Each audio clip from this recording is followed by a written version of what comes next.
আইন মন্ত্রণালয়ের মতামত চাওয়া হলেও তা না নিয়েই নির্বাচন কমিশন ঢাকা দক্ষিণের মেয়রের গেজেট প্রকাশ করেছে বলে জানিয়েছেন আইন উপদেষ্টা ডক্টর আসিফ নজরুল।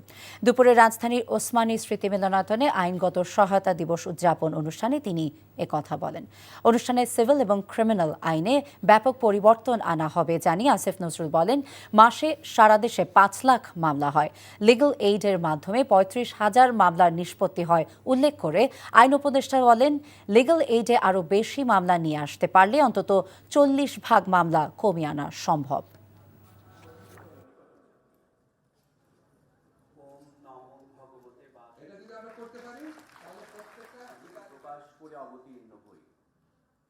এটা আসলে গেজেট নোটিফিকেশন হবে নাকি এটাকে আপিল করতে হবে, এটা নিয়ে আমরা একটু দ্বিধান্বিত ছিলাম।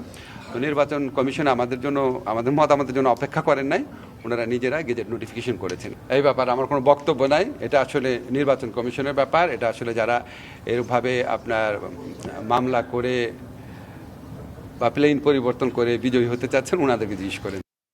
বান্ডেল থাকলে প্রতি সেনমানিতে টাকা বাঁচবে। বিকাশ সেনমানি বান্ডেল কিনে জিতুন প্রতি লেনদেনে।